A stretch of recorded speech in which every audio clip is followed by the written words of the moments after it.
Assalamualaikum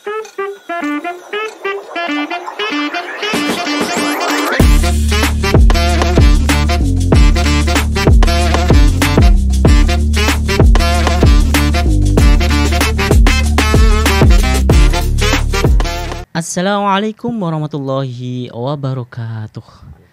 Bismillah, alhamdulillah, salatu wassalamu ala rasulillah Sayyidina wa maulana Muhammadin abdillah, la hawla wa la quwwata illa billah, ma ba'd. Kaum muslim, pendengar dan pemirsa dimanapun Anda berada, pendengar Radio Dais, pendengar Radio Gaul, serta pemirsa MAJT TV dan TV dimanapun Anda berada, alhamdulillah. Di kesempatan yang penuh berkah dan manfaat ini ya, kita masih dipertemukan kembali di kajian sore kali ini, insyaallah dalam keadaan sehat walafiat, amin ya rabbal alamin. Shalawat serta salam tercurahkan kepada baginda Nabi Agung Muhammad sallallahu alaihi wasallam, yang mana kita nantikan syafaatnya beliau besok di hari yaumul qiyamah. Mudah-mudahan kita semua ya, para pendengar dan pemirsa dimanapun Anda berada, mendapatkan syafaat beliau atas izin Allah besok di hari yaumul qiyamah, amin amin ya rabbal alamin. Baik kaum muslim, pendengar dan pemirsa dimanapun Anda berada, alhamdulillah kajian sore kali ini narasumber kita sudah hadir di tengah-tengah kita ya. Beliau Habib Diyauddin Al-Mutahhar. Untuk itu yuk kita sapa terlebih dahulu. Assalamualaikum Habib. Waalaikumsalam warahmatullahi wabarakatuh. Gimana kabarnya Habib? Alhamdulillah sehat walafiat. Sehat walafiat juga ya. Alhamdulillah pangestina Habib, selama 1 bulan kemarin Habib. Ya, libur kita ya. Ya alhamdulillah kita bisa jumpa kembali Habib ya. Alhamdulillah. Mudah-mudahan kita semua aja diberikan kesehatan oleh Allah Subhanahu wa taala. Amin amin ya rabbal alamin. Di kajian sore kali ini akan membahas dalam kitab Nasihat Diniyah, akan membahas tentang adab perjalanan haji ya. Jadi ini sebentar lagi kita akan ada musim haji ya. Mudah-mudahan ini para pendengar bisa tentunya mendengarkan di kajian sore kali ini agar manfaat untuk nanti yang melaksanakan ibadah haji. Amin amin ya rabbal alamin. Di kajian sore kali ini boleh silakan pendengar dan pemirsa untuk bertanya ya di sesi yang kedua nanti di nomor 0821 336 70.000 atau langsung saja via teleponnya Radio Dais 024 674 352. Oke, langsung saja kita simak kajian sore kali ini bersama dengan guru kita, beliau Habib Diyauddin Al-Mutahhar. Monggo Habib. Bismillahirrahmanirrahim. Alhamdulillahirabbil alamin wassallallahu wasallam wa baraka ala sayyidina Maulana Muhammadin wa alihi wa sahbihi ajmain. Subhanaka la ilma lana illa ma 'allamtana innaka antal alimul hakim. Rabbi shrah li sadri wa yassir li amri wahlul 'uqdatam min lisani yafqahu qawli. Ma ba'du. Alhamdulillah, Allah Subhanahu wa taala masih mempertemukan kita kembali untuk melanjutkan kajian dari kitab Nasihat Diniyah karangan Al-Habib Abdullah bin Alwi Al-Haddad rahimahullah. Ini kok alhamdulillah pas bertepatan ya, betul, bulan betul. Syawal yang masuk bulan awal bulan Muharram, awal bulan haram untuk berihram haji ya. Betul. Ya, kalau di pertemuan sebelumnya beliau Imam Haddad rahimahullah sudah menjelaskan bahwa ada kategori yang disebut dengan istita'ah ya, istita'ah yang harus dia punya bekalnya, jalannya aman dan lain sebagainya. Kemudian beliau tutup dengan ya seyogianya bagi yang mampu untuk memperbanyak haji, karena haji itu fadilahnya amat sangat besar luar sekali, biasa. betul. Bagaimana kemarin beliau sebut ya, bahwa dalam sebuah hadis Nabi menyatakan innal hajja yahdimu ma qablah. Ya, haji itu menghapus, menghancurkan segala dosa yang sebelumnya. Atau di riwayat lain juga disebutkan bahwa ya man hajja, orang yang berhaji, falam yarfuth walam yafsuq, ya tidak mengucapkan kata-kata kotor, tidak melakukan tindakan-tindakan yang keji, maka dia kharaja min dzunubihi, dia akan keluar dari dosa-dosanya seperti saat dia terlahir dari rahim ibunya. Dan seterusnya ya. Maka di bab ini beliau akan mengingatkan bahwa ya sebuah amalan dengan pahala yang seperti itu, maka seyogianya kita mulai memberlakukan kepada diri kita adab-adab ya, untuk menghadapi amalan yang luar biasa tadi. Jadi jangan sampai kita meremehkan ini haji ini satu hal yang luar biasa terus diremehno, wis pokoke penting makasih mbuh mlakune mbuh piye mbuh dan lain sebagainya, ndak ngurus. Ndak boleh begitu. Kita harus semenjak sebelum pun kita sudah harus melakukan adab-adabnya. Betul. Yang kalau di fikih dibahas bahwa paling enggak kita punya minimal ya, kalau kita belum seberangkat haji kita punya azam. Ya, kita punya tekad ya, suatu saat saya harus bisa melaksanakan haji. Iya. Ya. Kayak semacam cita-cita lah ya. Rencana cita-cita. Ya, rencana cita-cita. Karena kalau sudah orang yang sudah mau berangkat haji, maka ada adab-adabnya juga. Jangan sampai disepelekan. Sehingga beliau rahimahullah menyebutkan wa min akadil muhimmat, ya, termasuk di antara hal-hal penting yang amat sangat diperhatikan, yang perlu diperhatikan alal musafir ilal haji, ya, atas siapa saja orang yang safar bepergian untuk berangkat haji, al ijtihadu, ya, bersungguh-sungguh berusaha keras fi an yakuna zaduhu thayyiba, supaya bekalnya itu terdiri dari hal-hal yang bagus, hal-hal yang baik, bukan baik dari sisi ya kontennya, zatnya, ataupun cara memperolehnya. Iya. Ya, karena ada dua kan. Jadi kadang-kadang satu hal itu zatnya halal, tapi kalau cara memperolehnya haram, ya jadi haram. Betul. Maka dua-duanya harus terpenuhi. Ya, cara memperolehnya halal, ya baik, zatnya pun juga baik. Baik, betul. Jadi anyakuna zatuhu thayyiban. Ya, perbekalannya harus baik atau semaksimalnya baik. Wa nafaqatuhu halalan. Ya, nafkah biaya perjalanannya juga harus yang halal. Jangan dari hasil nyolong, jangan dari hasil nipu, jangan dari hasil judi misalnya. Iya. Wal yahris. Ya. Kenapa kok begitu? Karena gini, di dunia tasawuf itu ada idiom gini. Ya, ketika awalnya baik. Jadi kalau awalnya baik, maka insya Allah prosesnya pun akan selanjutnya baik. Ya. Jadi kalau awalnya jelek dan kita sengaja awalnya jelek, ya jangan harap nanti perjalanannya juga harapannya baik gitu, tidak mungkin. Yang penting awalnya dulu yang baik. Maka misalnya dalam puasa kayak kemarin misalnya, kita disunahkan mengawali puasa dengan cara sahur. Ya, untuk memperkuat diri kita dengan memberikan makan dulu lah sampai untuk menghadapi hari. Maka haji pun juga begitu. Ya, haji itu ada prosesnya yang dia mungkin kalau sekarang biaya ONH, ya, ongkos naik haji. Maka semenjak ya kita ngisi ONH itu ya kalau bisa yang bagus. Ya. Jangan sampai kita ngisi yang naudzubillah min dzalik, yang rusak-rusak, yang jelek-jelek, terus kita berharap kita cepat berangkat. Ya jangan begitu. Ya. Wal yahris kullal hirsi ala dzalik. Ya, dan seyogianya seorang yang musafir ke perjalanan haji itu dia yahris, ya, bersungguh-sungguh, ya, berharap dengan sangat amat, ya, ala dzalik, dalam hal semacam itu. Fa innal ladzi yahujju bil malil haram, karena orang yang berhaji dengan harta yang haram, la yaqbalullahu hajjah, Allah Ta'ala tidak akan menerima hajinya. Iya. Ini ya, walaupun nanti pembahasan kalau di fikih kan pembahasannya adalah kalau selama syarat rukunnya terpenuhi tidak ada masalah. Artinya setelah fikih dia dihukumi hajinya sah. Tapi buat apa sah kalau ternyata Allah tidak menerimanya, waliyadzubillah. Wa idza labba 'inda ihramihi, dan tatkala dia mengucapkan labbaik Allahumma labbaik, tatkala dia berihram, yaqulu lahu subhanahu wa ta'ala, Allah Ta'ala akan menjawab, ya, karena labbaik itu jawaban, ya, jawaban untuk panggilan. Ya. Jadi ketika orang nyebut labbaik Allahumma labbaik, ya Allah saya menuruti menjawab panggilanmu ya Allah. Maka dijawab oleh Allah Ta'ala, kalau hartanya haram itu la labbaik wala sa'dik. Ya. Jawaban panggilanmu tertolak, ya, dan kebahagiaanmu dari berangkat haji ini pun juga akan tertolak. Waliyadzubillah. Kenapa kok begitu? Allah melanjutkan zaduka haram, bekalmu haram. Wa rahilatuka haram, kendaraanmu juga haram.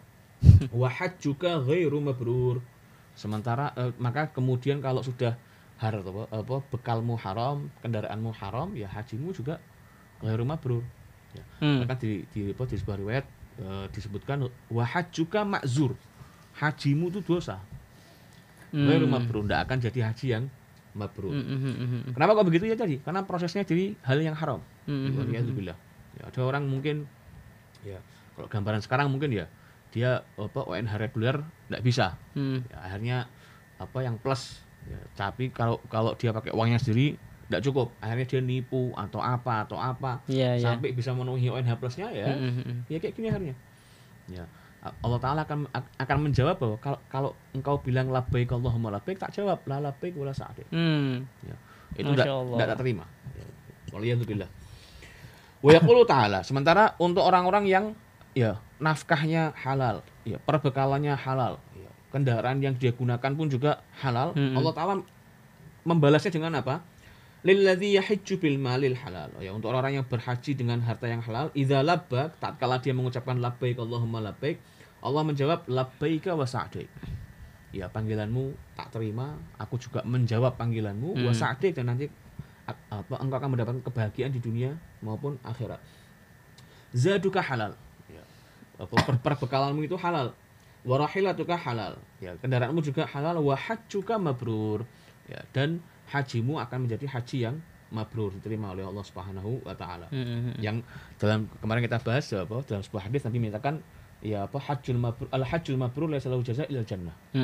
Haji kalau sudah mabrur itu pahalanya enggak ada yang lain kecuali Jannah, surga Allah surga. Subhanahu wa taala. Jadi kita termasuk orang-orang yang mendapatkan kemuliaan itu.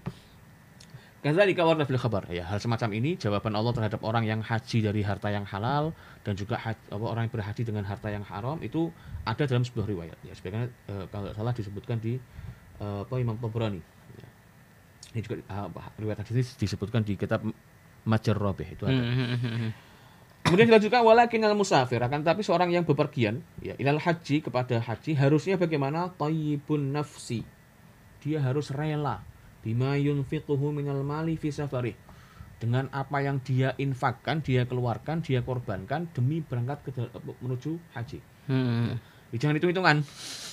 Nah, kadang-kadang kita ini kan ya karena ya tidak ada masalah sih, kita yakin dengan janji Allah misalnya, boleh. Ya, sebagaimana kemarin dibahas bahwa orang yang haji itu wafdullah, ya itu mereka diplomasi, ya, orang yang bertamu kepada Allah Taala, yang disebutkan wa idza anfaqu, kalau mereka menginfakkan harta mereka ukhlifa lahum, akan dapat ganti. Tapi ya jangan itu hitungan sama Allah. Ya, dan ini kadang kita lagi tidak punya duit, wah Allah Taala kan sudah mencanakan sebagaimana dalam sebuah hadis qudsi, ya al hasanatu bi asyri amsalihha. Ya, kebaikan itu dibalas oleh Allah 10 kali lipat. Yes, aku tak sedekah 110.000. Pokoknya hari ini harus dapat 100.000. Lalu malah hitung-hitungan Gusti Allah ya. Ya, kalau kita dibalas sama Allah Taala seperti itu gimana? Ya, kita sekarang dalam satu hari oksigen 24 jam tidak bayar. Ya, kayak pikiran sehat, Beb. Itu kalau berpikiran sehat, Beb. Lah ya makanya. Jadi jangan dijawab, jangan hitung-hitungan. Kita ada janji dari Allah, betul. Tapi jangan sampai kita perhitungan sama Allah Subhanahu wa taala. Maka kata Imam Haddad, ya ayyakuna thayyiban nafsi. Dia harus ikhlas, harus rela dengan apa-apa yang dia korbankan atau dia keluarkan untuk berangkat haji tadi. Fa innaha nafaqatun makhlufah. Karena nafkah itu pasti, ya sekali lagi ya, pasti makhlufah, akan mendapatkan ganti, wa matbu'ah bil khairi wal barakah, dan akan diikuti dengan kebaikan dan keberkahan, wal yusr wasa'ah, ya kemudahan dan juga kelebaran jalan untuk kita meraih penggantinya. Tapi sekali lagi jangan kemudian kita harap-harapkan harus ya, hitung-hitungan bi Allah Taala, ya Allah kalau saya mengeluarkan harta sekarang pokoknya besok harus ada penggantinya. Ya, jangan gitu. Kita yakin pasti Allah akan balas, tapi dengan caranya Allah Subhanahu wa taala. Ya, karena di antara hal yang kemudian sering kita bahas sama teman-teman itu, kadang manusia itu beranggapan bahwa rezeki ya rezeki dari Allah Taala itu hanya berupa materi, uang, ya rumah dan lain sebagainya. Padahal kita sehat itu juga masuk kategori rezeki. Kita setiap hari nambah ilmu masuk kategori rezeki. Kita setiap hari bisa melakukan ibadah itu juga rezeki dari Allah Subhanahu wa taala. Maka kalau kita perbandingkan apa yang kita korbankan dengan yang kita dapat hal-hal yang non materi tadi, ya itu sudah secara tidak langsung Allah sudah mengganti walaupun dengan cara yang lain. Maka dalam hal ini pun juga begitu. Ya, kita menginfakkan harta untuk haji, ya, maka yakin pasti akan Allah ganti dengan caranya Allah, bukan dengan caranya kita atau dengan pola pandang kita.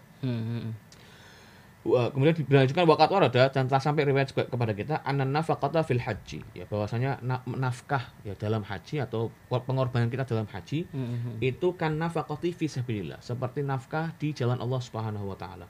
Berapa nilai yang Allah taala balas untuk nafkah tadi? Ad-dirham, 1 dirham bisa bi'imi'ah. Masya Allah. Akan dibalas oleh Allah taala 700 kali lipat. Ya kenapa kok haji disamakan dengan jihad fisabilillah? Ya karena dalam sebuah hadis Sayyidah Aisyah ketika tanya sama Nabi SAW, ya Rasulullah, apakah perempuan wajib jihad? Nabi jawab, ya jihadun la qitala fi. Perempuan itu juga wajib jihad. Yang di jihad tadi, jihad bagi perempuan ini tidak ada qital, tidak ada proses pertempurannya. Apa itu al-hajju wal umrah? Haji dan umrah. Maka kemudian dalam riwayat itu, ya dalam riwayat tadi disebutkan bahwa orang yang berinfak, ya mengorbankan hartanya demi bisa berangkat haji, nilai yang dia keluarkan akan Allah balas sejumlah 700 kali lipat. Ya. Jadi jangan khawatir. Ya, jangan khawatir, wah gila, aku apa ngentok duit kiri langsung ki aku ya. Kan ada dulu ada istilah apa? Yang apa? Haji jual sawah, haji jual apa segala macam itu. Ala kulli hal. Tapi jangan khawatir, pasti akan Allah ganti dengan caranya Allah Subhanahu wa taala. Wa mahma kana al-hajju musiran. Ya, dan tatkala seorang yang berangkat haji tadi musiran, orang yang dermawan. Orang yang hartanya lebih daripada yang umumnya. Fal yubaligh fi tawsi'in nafaqati 'alal fuqara'i wal masakin. Maka hendaknya dia melebih-lebihkan nafkahnya untuk fuqara dan masakin. Ini yang kemudian kalau kita baca di beberapa riwayat atau beberapa kisahnya para sufi zaman dulu, itu ada yang mereka kalau mereka berangkat haji itu pasti ngajak murid-muridnya atau teman yang dia kenal, terus menjamin, fulan 5 orang atau 10 orang kalian berangkat haji atas nafkahku, aku yang bayari, jangan khawatir. Ya, itu diantara cara mereka untuk ya mengeluarkan nafkah yang lebih, terus kemudian dengan cara menanggung orang-orang untuk berangkat haji tadi. Tapi ya diutamakan kepada fuqara dan masakin.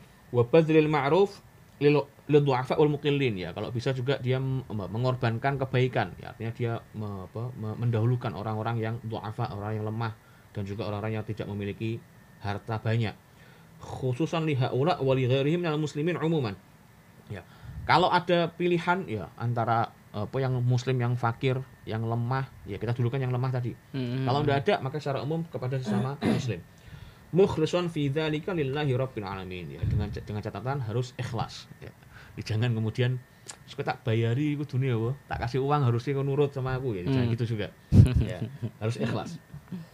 Waliyakun fi safarihim mutawadhi'an mutakhasyi'an mutamaskinan. Ya tatkala dia berjalan dalam perjalanan tadi, dia harus seyogianya menjadi orang yang mutawadhi'an, yang tawadhu, ya bukan orang yang tinggi hati. Mutakhasyi'an, berusaha memperlihatkan kekhusyuannya dalam beribadah. Mutamaskinan, menunjukkan bahwa dia miskin di hadapan Allah Subhanahu wa taala. Fa'ala mithli hadhil awsaf, ya dengan sifat-sifat seperti inilah yang bagi lahu ayyafida 'alallahil malikil jabbaril mutakabbir. Ya, seyogianya seorang hamba itu menghadap kepada Allah Subhanahu wa taala. Ya, maka kemudian ada banyak kisah dari para tokoh kita zaman dulu, bukan cuma saat haji, saat mereka sholat pun mereka gemetar. Karena mereka ingat bahwa yang akan zat yang akan mereka hadapi adalah zat yang amat sangat luar biasa. Bahkan sampai disebutkan beberapa tokoh, beberapa ulama itu kalau mereka wudu itu sudah pucat karena membayangkan keagungan Allah Subhanahu wa taala. Wala yakunu fi safarihi wa hajjihi minal mustakbirin, ya jangan sampai dia selama perjalanannya ataupun juga saat dia melakukan tindakan hajinya itu minal mustakbirin, termasuk orang yang sombong. Ya, ada orang mungkin ya, karena kadang-kadang kan kita kalau lihat di video-video ada beberapa orang yang mungkin kayak ihramnya lusuh, atau mungkin orangnya kurang bersih bagi kita lah misalnya, terus kita rendahkan, jangan. Karena di antara kesombongan adalah ihtiqarun nas, orang-orang dianggap di bawahnya dia semua. Jangan sampai seperti itu. Wala minal mutaraffihin, dan juga jangan sampai termasuk orang-orang yang wah-wahan. Ya. Jadi biasa aja. Ya. Anda punya harta, Anda punya uang, boleh, tapi jangan sampai memperlihatkan bahwa Anda ini glamor, bahasa kita glamor. Fayakunu indallahi minal matrudin. Ya, jangan sampai kemudian dia di sisi Allah termasuk orang-orang yang matrudin, orang yang tertolak di sisi Allah Subhanahu wa taala. Qala alaihi salatu wasallam, Nabi bersabda, innamal haju, ya seorang yang berhaji itu seyogianya apa? Asy'atsa aghbara. Ya. Seorang yang berhaji menghadap kepada Allah taala, dia memperlihatkan asy'ats, rambutnya kusut, aghbar, tubuhnya berdebu.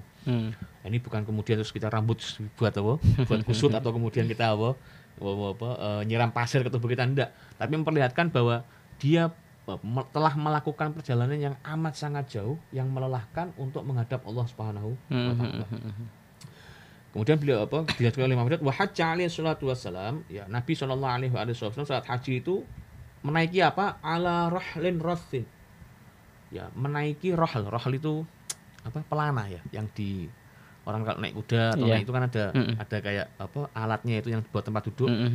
Ya pelayan Nabi itu rough, ya kumuh, ya bukan pelana yang bagus, ya yang jelek.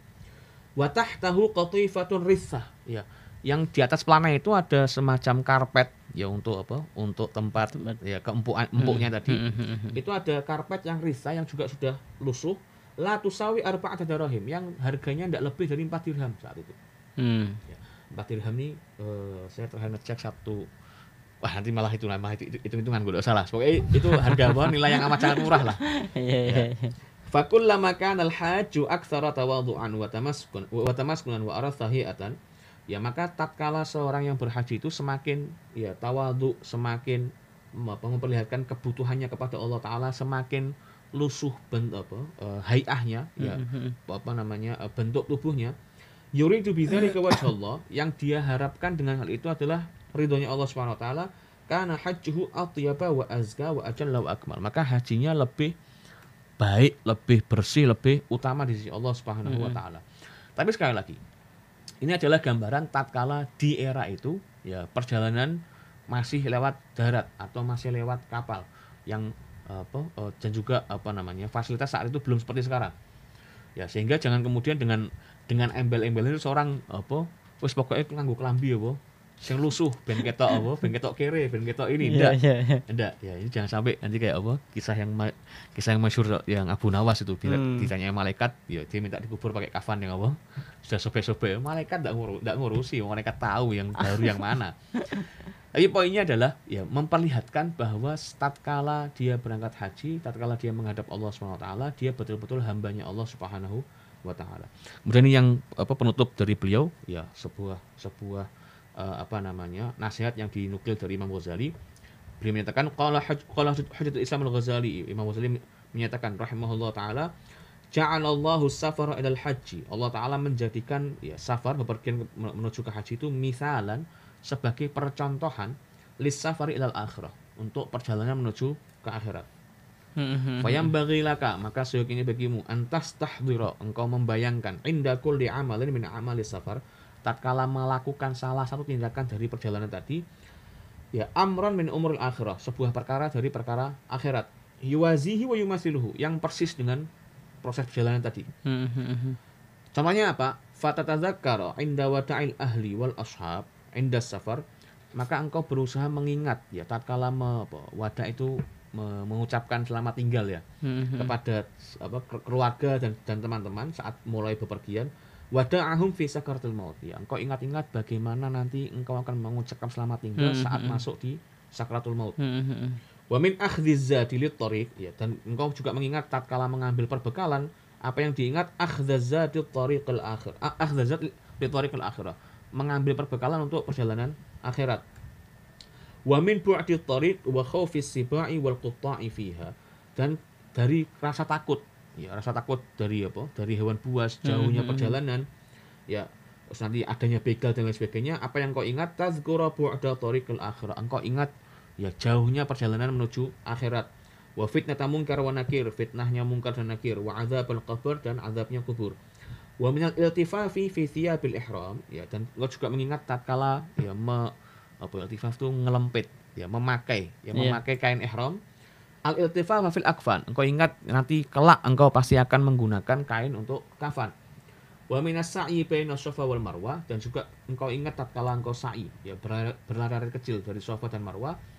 Apa yang engkau ingat? Ya at-taradduda baina kifatil mizan, ya bolak-baliknya timbangan kebaikan ataupun keburukanmu. Iya. Ya. Ayyuhuma tarajjah, ya dari timbangan yang mana nih yang akan menang. Jadi kalau pas sofa kita bayangkan ini, kalau saya berbuat baik timbangannya yang menang timbangan baiknya. Kalau saya berbuat buruk ya timbangan yang menang pasti timbangan yang buruk, waliyadzubillah. Wa minal mauqif, dan tatkala engkau ya wukuf di tempat Arafah, di lembah Arafah, mauqifal qiyamah, ya engkau ingat bahwa nanti kelak di hari kiamat di padang mahsyar kita semua juga akan berkumpul sama persis seperti bagaimana kumpulnya orang-orang saat berhaji di padang Arafah. Maka kemudian banyak ulama yang menyebutkan bahwa wukuf di Arafah itu adalah miniatur ya untuk padang mahsyar di hari kiamat. Hadza kalamuhu mulakhasun bi ma'nahu. Ini kata Imam Haddad, ini adalah ucapan Imam Ghazali yang saya nukil secara ringkas saja. Yang penting maknanya masuk. Fanzurhu fi mahalli, kalau mau lebih silakan lihat di tempatnya di kitabnya beliau di Ihya Ulumuddin. Wal amru kama dzakarahu rahimahullahu taala wa jazahu 'anil Islam wal muslimina khaira. Dan perkara ini ya tatkala membayangkan tadi itu semuanya persis dengan apa yang beliau sebutkan, memang betul kata beliau, kata Imam Haddad. Kita memang perlu untuk mengingat perjalanan akhirat dengan menyamakan perjalanan haji dengan perjalanan akhirat supaya kita lebih sadar bahwa kita adalah hamba Allah Subhanahu wa taala yang lemah dan butuh kepada rahmatnya. Wallahu a'lam bishawab. Ini yang sedikit adabnya saat perjalanan haji yang insyaallah pertemuan selanjutnya kita akan bahas tatkala orang sudah masuk di kota suci Mekah ataupun Madinah nanti. Wallahu a'lam bishawab. Baik, terima kasih Habib sudah memberikan penjelasan yang sangat luar biasa di kajian sore kali ini. Silakan ya. Ini sudah mulai sesi yang kedua nanti. Silakan kaum muslimin yang mau bertanya boleh ya melalui websitenya Radio Dais 0821 336 70.000 atau melalui via teleponnya Radio Dais di 0246746352. Oke Habib, sambil menunggu dari beberapa penanya ini, pendengar dan pemirsa, memang kalau kita memahami tentang ibadah haji, mungkin masyarakat sudah tahu semua bahwa haji itu harus dilakukan dengan cara-cara yang bersyarat. Nah, cara-cara yang bersyarat, mungkin syaratnya diantaranya adalah tadi sudah disebutkan ada harta yang benar-benar halal. Nah, yang menjadi pertanyaan di sini adalah kita tidak tahu apakah harta itu halal atau haram. Karena yang tahu adalah mereka sendiri. Dan niatnya mereka melaksanakan ibadah haji bukan semata-mata karena ingin dipuji. Atau bukan bukan riya. Bukan ikhlas tapi pengen riya gitu. Tapi ikhlas untuk melaksanakan haji. Oh gitu malah. Ikhlas benar. Walaupun toh itu hartanya mungkin bisa dikatakan harta subhat. Nah itu apakah harus mohon maaf ini timbang-timbangannya apakah ya udah apa-apa laksanakan ibadah haji atau justru menunda untuk mengumpulkan harta itu ya. Iya betul. Ya, jadi prinsipnya kan sekali lagi bahwa kalau dari sisi fikih, setiap orang itu memang sudah diatur sedemikian rupa tatkala dia mukallaf, dia mengatur dirinya sendiri terlebih dahulu. Ya. Termasuk diantaranya adalah caranya dia mendapatkan harta, bagaimana itu urusannya dia. Jadi kalau dia kemudian yakin bahwa apa yang dia raih dari hartanya adalah harta yang tidak halal, haram misalnya, maka itu jadi konsekuensinya dia. Ya sementara kita itu bukan urusan kita sebenarnya. Kalau kita sebenarnya, tapi itu konsekuensinya dia. Kalau konsekuensinya dia kemudian dengan harta ini terus dia berharap, ini kalau saya punya harta ini, tapi harta ini haram nih misalnya. Kita pastikan dulu lah ini hartanya haram. Sementara saya tahu bahwa Allah Ta'ala tidak menerima hal yang haram. Kayak hadis tadi, kalau ada orang yang berhaji dengan harta yang haram, saat labbaik Allahumma labbaik dijawab la labbaik wa sa'daik. Iya. Zaduka haram wa rahilatuka haram wa hajjuka ghairu mabrur. Terus kok dia tetap nekat, ya itu tanggungnya dia juga. Walaupun dia dengan alasan pokoknya aku ikhlas. Karena ketika Nabi SAW menjelaskan tentang bagaimana Allah Ta'ala itu adalah zat yang jamil, yang indah, Nabi menyatakan innallaha jamil yuhibbul jamal. Allah itu indah dan menyukai hal-hal yang indah. Di hadis lain Nabi menyatakan innallaha thayyib la yaqbalu illa thayyiba. Allah Ta'ala itu zat yang baik dan tidak akan menerima kecuali yang baik. Maka balik tadi, kalau dia yakin bahwa hartanya adalah harta yang haram, dan dia tahu bahwa ada riwayat hadis ini yang menyatakan bahwa tidak mungkin diterima dan sebagainya, terus dia tetap nekat walaupun dia ikhlas, itu tanggungannya dia. Gitu. Jadi kalau dia sadar, karena sekali lagi mukallaf itu adalah ya tanggungan pribadi perorangan, dia sadar nih ini uang halal, kalau saya berangkat haji walaupun saya ikhlas ada ancaman dari Allah SWT seperti ini. Ya sudah, saya akan berusaha semaksimal mungkin mencari pengganti harta yang haram ini menjadi saya cari lagi jadi harta yang halal, supaya pas saya berangkat haji saya sah secara fikih dan juga diterima oleh Allah Subhanahu wa taala. Jadi baliknya ke personal pribadinya orang itu tadi. Nah, orang itu modelnya salah tawuh karepe dhewe ya sakarepmu.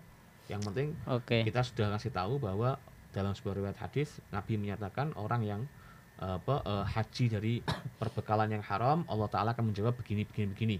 Kalau hartanya yang halal, Allah Ta'ala akan jawab begini. Anda mau menerima silahkan, enggak terserah. Allahu a'lam bishawab. Oke, masih berkaitan dengan tema pertanyaan awal tadi, Bib. Ketika orang mau melaksanakan ibadah haji 100%, mungkin yang baru dilaksanakan adalah 60%. Ini apa nih? Apa rukun hajinya atau? Enggak, harta. Oh, hartanya ya. Jadi kan mungkin pelunasan kurang 40%. Akhirnya tadi sudah disebutkan oleh Habib dengan cara apa saja untuk menutupi kekurangan itu, akhirnya mungkin dengan cara-cara yang syubhat hartanya tadi. Jadi 40%, yang 60% itu memang benar-benar harta yang munir halal. Iya. Yang 40% itu dari harta yang syubhat. Nah, terus itu gimana itu nanti? Ya, tapi itu, mohon maaf, Bib, jangan dijawab dulu. gitu. Kita akan lihat sejenak setelah nada berikut ini, Bib.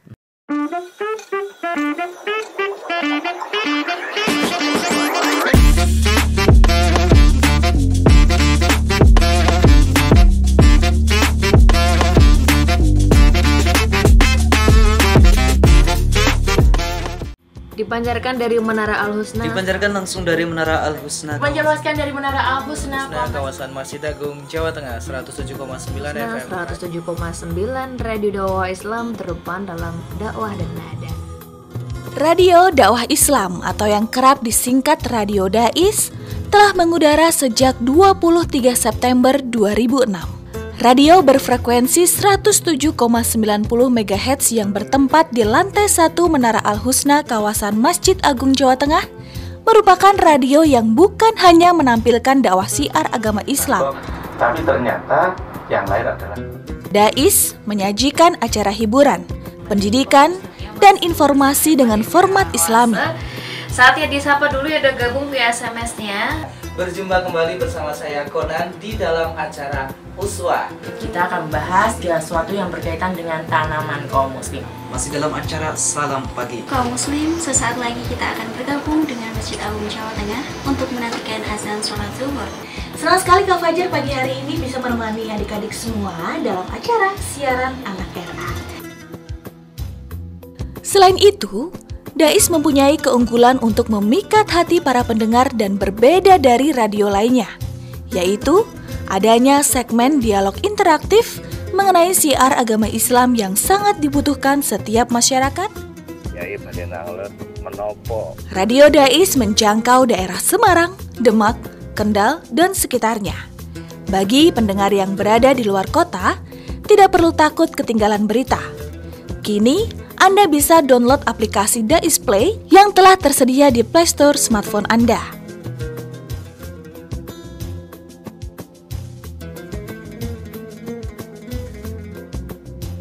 Radio Dais, terdepan dalam dakwah dan nada.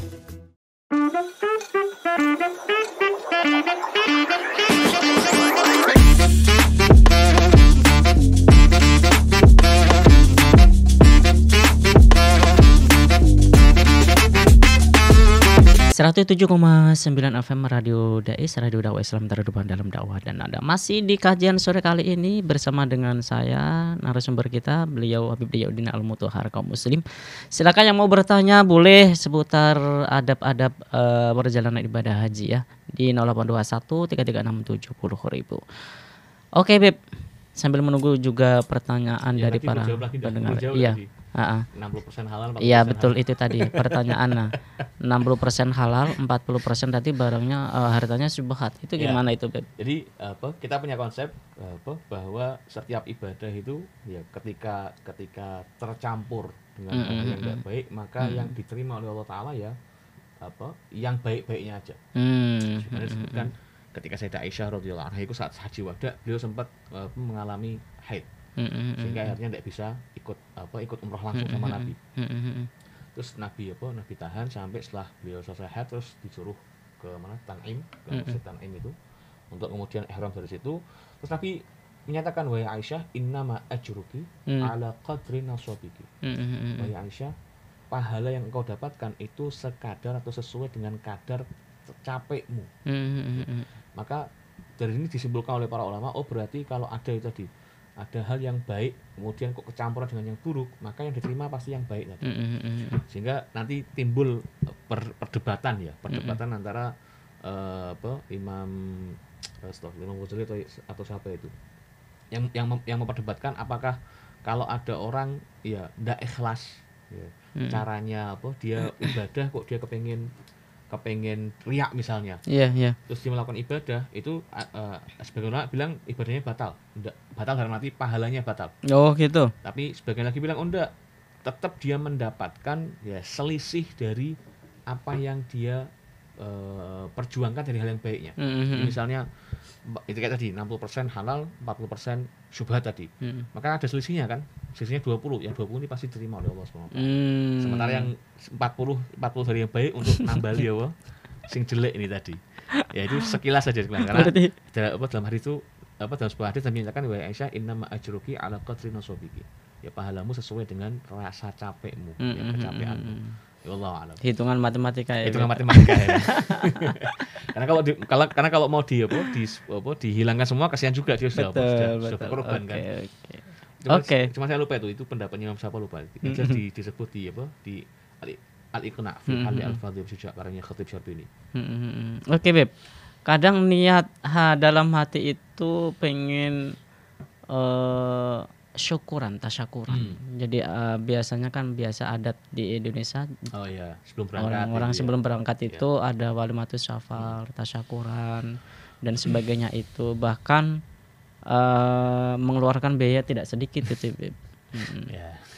Oke, biaya untuk ibadah haji sudah ada, biaya untuk tercover semuanya, untuk nafkah keluarga sudah semua. Tapi kadang ada biaya untuk tasyakuran itu. Mereka kadang kalau sudah menjadi adat mau tidak mau mereka harus melaksanakan hal seperti itu. Iya. Dan yang mohon maaf, Beb, kadang orang lain juga berpikiran gini, apakah itu membutuhkan biaya yang banyak kok seperti itu ya, ada walimatus syafar kok sombong banget. Ada orang berpikiran seperti itu. Padahal salah satu adab untuk tadi disampaikan adalah meminta maaf kepada orang terdekat, dengan salah satunya adalah memanggil itu kerabat-kerabatnya. Jadi prinsipnya gini, apapun itu bentuk syukuran ya kalau kita nyebut ya, apa bentuk syukuran selama tidak melanggar syariat itu tidak ada masalah. Jadi mau dia mengeluarkan biaya seberapapun selama sekali lagi ya tidak keluar syariat tidak ada masalah. Tapi kan kita nanti kembalinya ke norma sosial ya. Ya, norma sosialnya itu. Kita harus mempertimbangkan norma sosial. Oke lah, kita mampu nih, kita ONH-nya bukan ONH reguler nih, plus misalnya nih.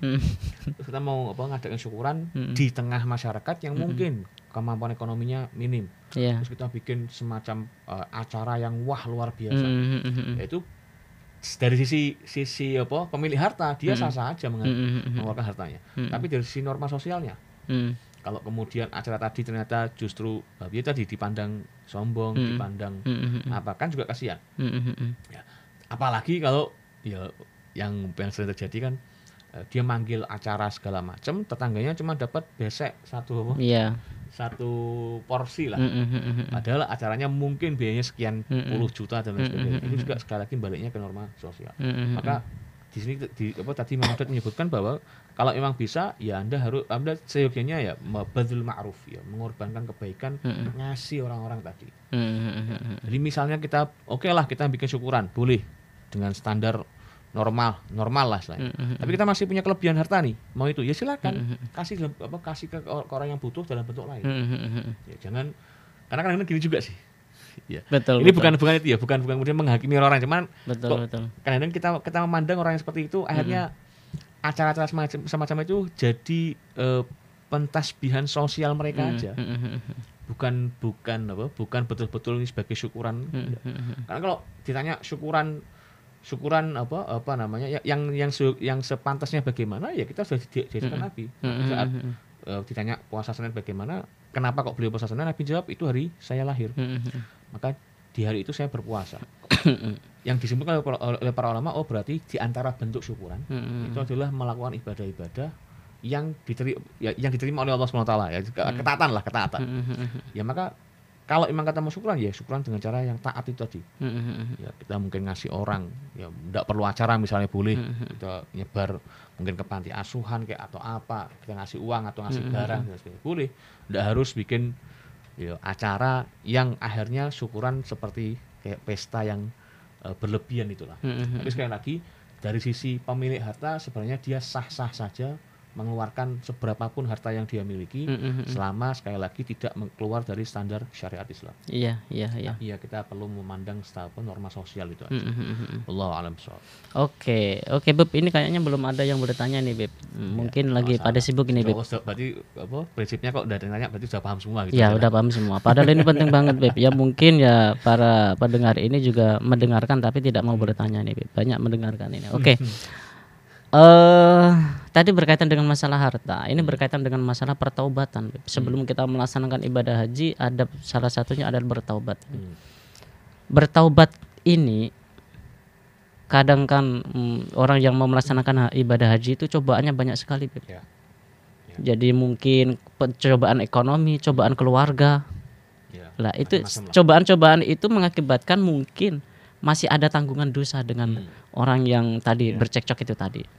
Kalau semisal sudah bertobat kepada Allah sudah, tapi dengan tetangga dia masih ada ibaratnya hutang dosa lah ibarat dengan tetangga. Terus bagaimana? Apakah ibadah hajinya itu diterima? Kadang setahu saya kaul ulama itu mengatakan selama kamu melaksanakan ibadah haji kok masih ada tanggungan dengan saudara sama muslim, maka ibadah hajinya tidak sah. Ya, kalau yang terakhir itu wallahu alam saya belum tahu. Tapi prinsipnya gini. Jadi dulu ada pembahasan ketika Nabi menyatakan ya man hajja walam yarfuth walam yafsuq, orang yang berhaji tidak mengucap kata-kata kotor, tidak melakukan tindakan kotor, kharaja min dzunubihi kayaumi waladatul ummuh. Dia akan keluar dari dosanya sebagaimana tatkala dia keluar dari rahim ibunya. Terus ada perdebatan nih. Yang dimaksud dengan keluar dari dosanya ini dosa apa aja? Iya. Yang jumhur ulama menyebutkan dosa yang dimaksud adalah dosa yang terkait dengan Allah Subhanahu wa taala. Hablum minallah, langsung hubungan dengan Allah. Dosa yang terkait dengan Allah taala itu ya istilahnya kok berarti itu yang dimaksud dengan kharaja min dzunubihi. Keluar dari dosa-dosanya. Sementara yang disebut dengan tabaat itu adalah hal-hal buruk atau tindakan-tindakan buruk yang terkait dengan manusia itu tidak masuk kategori yang diampuni. Sehingga itu yang kemudian menjadi adat kita, menjadi kebiasaan kita. Sebelum kita berangkat haji kita minta maaf dulu nih sama orang yang kita yakin punya salah atau sebagainya. Itu yang dianjurkan. Kenapa? Supaya nanti kalau kita berangkat haji, ya selesai dari pulang haji kita betul-betul bersih dan tidak ada tanggungan kepada Allah maupun ketanggungan kepada manusia sudah kosong. Tapi misalnya ada orang yang pokoknya aku makasih wis mbuh urusane mbek apa mbek tanggoku piye nantilah urusane lah. Boleh-boleh aja, tapi ya sekali lagi tetap berarti dia masih menanggung ya dosa kesalahan yang tidak bisa dihapus dengan haji ini. Walaupun kemudian yang semalam sempat baca sekilas ada pendapat dari beberapa ulama yang menyebutkan bahwa at-tabaat itu tadi ya, kesalahan kepada manusia itu bisa dihapus dengan haji. Dengan catatan dia sudah berusaha maksimal untuk minta maaf, untuk mengembalikan ke apa yang dia zalimi dan lain sebagainya. Kok orangnya tidak mau maafkan atau orangnya tidak bisa dicari, tidak bisa ketemu dan lain sebagainya, itu juga insya Allah tetap masuk kategori yang terhapus tadi. Tapi selama masih ada orangnya, kita bisa nyari, kita bisa minta maaf, kita bisa mengembalikan apa yang sudah kita ambil dari dia. Kok kita tidak minta maaf, ya walaupun haji maka tanggungan dosa ini tetap ada. Jadi kalau kemudian dengan ini hajinya ghairu maqbul wallahu alam, saya belum pernah dengar. Karena itu dua hal yang berbeda. Jadi haji itu ibadah kepada Allah, sementara dengan tetangga itu hubungan hablum minanas tadi. Jadi hajinya bisa jadi diterima oleh Allah taala, tapi ya dia tetap punya tanggungan ya dengan sesama manusia tadi yang harus dia minta ridhonya, dia harus minta maaf dan sebagainya. Wallahu alam shawab. Berarti gini, Bib, kalau semisal masih punya ada tanggungan dengan sesama muslim misalnya, ya tanggungan mungkin ya, yang jelas tanggungan berkaitan dengan dosa. Ya bisa jadi. Berarti ya kalau semisal itu kalau pulang ibadah haji ya tetap ada. Berarti belum dikatakan sebagai haji yang mabrur. Belum tentu juga. Tentu juga. Karena ketika Nabi mintakan bahwa hajjul mabrur la salahu jaza ila jannah, itu tidak menafikan orang ini jadi masuk neraka dulu. Tapi yang Stop penting dulu. ujungnya masuk surga nih. Iya, iya. Ujungnya masuk surga. Tapi tidak menafikan bahwa orang ini bisa jadi masuk ke neraka dulu karena dia punya dosa yang kepada sama manusia tadi, yang cuci dulu baru nanti selesai masuk surga. Jadi tidak menafikan kemabruran haji seorang. Walaupun dia di hadis lain ada riwayat lain yang tanda, ya tanda haji itu mabrur adalah ya tibul kalam, apa kemarin di hadis itu linul kalam, ya apa ucapannya akan lemah lembut. Jadi kepada saudaranya pun juga kalau dia punya dosa, dia punya tanggungan sama tetangganya, saudaranya, dia pulang haji, tanda, salah satu tanda ya, bukan pasti ya. Di hajinya mabrur adalah dia mau rela untuk minta maaf apa segala macam. Kalau dia pulang haji kok tetap dengan kesombongannya dia, ya itu mungkin jadi salah satu indikasi bahwa hajinya tidak mabrur tadi. Tapi tidak menutup kemungkinan bahwa ada orang yang tidak minta maaf, hajinya mabrur juga bisa aja. Oke, Beb. Ini pertanyaan satu, terus nanti yang kedua terakhir ini, yang satu ini. Kadang ada orang berpikiran gini, orang itu loh sudah haji kok sikapnya seperti kayak dulu itu. Ya. Malah bisa jadi itu sudah haji. Dulunya baik tapi kok sekarang lebih. Allah itu ya. Iya. Ya itu tadi. Jadi kita sekali lagi haji mabrur, apapun haji mabrur, ibadah atau yang lain diterima, sholat makbul dan sebagainya, kita tidak tahu nih. Karena kita tidak melihat bagaimana cara Allah menerimanya. Jadi kita tidak tahu. Kita hanya tahu dari beberapa indikasi aja. Nah, di antara indikasi sebuah secara umum ya, indikasi sebuah amalan itu diterima oleh Allah Subhanahu wa taala. Setelah selesai melakukan tindakan amal ini, maka kita mudah untuk melakukan kebaikan yang lain. Itu di antara indikasi. Maka kalau ada orang pulang dari haji kok tetap sombong, misalnya, kok tetap semena-mena, bahkan lebih, maka kita bisa mengindikasikan, jangan-jangan hajinya tidak mabrur. Tapi kita tidak bisa memastikan, tidak bisa menjustifikasi seperti itu, betul. Ini indikasi hajinya tidak mabrur. Malah hal semacam itu bisa jadi dia ada ujub itu merasa bangga dengan ketaatan yang sudah dia lakukan. Nah, ini parah ini, karena kalau sudah sampai ke tingkat itu, ya yang dia lihat adalah saya sudah berhasil haji, saya sudah berhasil begini. Dia lupa bahwa bisanya dia haji atas taufiknya Allah SWT, dengan kemudahan yang Allah Ta'ala berikan. Itu yang kemudian tatkala di dalam sebuah ayat Quran itu, ketika Allah menceritakan kondisi orang surga mengucapkan, di antara ucapannya adalah alhamdulillahilladzi hadana li hadza. Segala puji bagi Allah yang sudah memberikan kami petunjuk untuk hal seperti ini, sampai kami bisa masuk surga.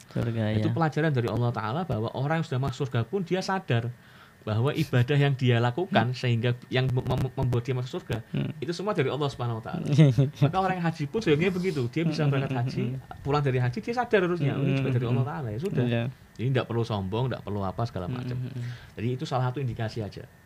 Bisa jadi ini ciri ketidakmabruran hajinya. Tapi ya kita tidak bisa memastikan. Memastikan malah kita ada yang sombong kan jadinya. Jadi kan mohon maaf tahu buku pribadinya Allah Ta'ala yang menerima atau enggak. Iya, betul. Jadi intinya kita tidak boleh menjustifikasi atau menstigma orang yang pulang haji, malah perilaku dan sebagainya itu malah tidak lebih baik tapi malah lebih jelek lagi. Jadi paling tidak kita jadikan itu pelajaran. Jangan sampai nanti kalau kita bisa haji kayak gitu. Itu aja. Oke, Beb. Pertanyaan terakhir, Beb. Secara singkat aja, Beb. Tadi mungkin yang lebih bisa memahamkan kepada para pendengar dan masyarakat kita, khususnya masyarakat awam ya. Jadi sebelum kita melaksanakan perjalanan haji itu adab-adab, biar mereka itu nanti ketika melaksanakan ibadah haji itu bisa tentram. Ternyata adabnya itu seperti ini. Monggo, Beb. Ini secara umum para ulama menyebutkan bahwa ketika kita mau melakukan sebuah tindakan ibadah, yang pertama harus dilakukan adalah belajar dulu. Sehingga jangan sampai, termasuk haji misalnya, jangan sampai ketika kita sampai sana kita baru bingung, kita mau ngapain nih? Ya betul. Kita mau ngapain nih? Ihram nih larangannya apa aja? Nanti kalau labbaik Allah ini berapa kali dibacanya? Atau saat tawaf ini bacanya apa aja? Sa'i bacanya apa aja? Sebelum sampai ke situ kita belajar dulu. Maka Saya ingat di salah satu videonya Syekh Abdul Aziz Syahawi hafizahullah, salah satu ulama Mesir itu beliau nyebut bahwa di antara adatnya ulama Mesir dulu itu kalau mereka Ramadan kan mereka baca Quran atau bahas soal tentang puasa-puasa dan sebagainya. Itu ketika masuk Syawal mereka punya kegiatan spesifik atau khusus membaca, mengkaji kitab-kitab terkait dengan manasik haji. Jadi paling tidak yang pertama kita lakukan adalah itu dulu. Kita tahu dulu mana yang masuk kategori rukun, mana yang masuk kategori wajib, mana yang masuk kategori sunnah. Terus kita tahu nanti selama kita cari informasi lah. Nanti kita di sana itu berapa hari. Nanti supaya kita bisa ngatur jadwal lah. Oh kalau di Madinah sekian hari kita bisa nyampe Arba'in misalnya. Nanti kalau masuk Mekah nanti kita umroh dulu baru nanti haji dan seterusnya. Jadi kita tahu dulu ilmunya. Itu yang pertama. Yang kedua itu tadi kita berusaha memaksimalkan apa yang kita ada saat ini, yang perlu kita benahi dulu. Karena gini, ada hal-hal yang mungkin kalau kita tidak biasa kita lakukan di sana nanti kita kaget. Ya, contoh misalnya di sana itu orang umumnya setelah saatnya azan mereka ke masjid, jalan kaki. Sementara kalau kita di Indonesia tidak biasa begitu, kagok, wegah-wegahan. Apalagi kalau musim haji ada orang-orang yang maktabnya jauh dari Masjidil Haram misalnya. Kadang jalan jaraknya sampai 2 km, 3 km. Maka sebelum kita berangkat kita biasakan dulu di Indonesia apa saja yang nanti ketika kita di Mekah Madinah yang mungkin bisa kita lakukan. Kita biasakan dulu di sini. Berangkat ke masjid, misalnya sholat tahajud, sholat sunnah atau apapun itu kita biasakan dulu.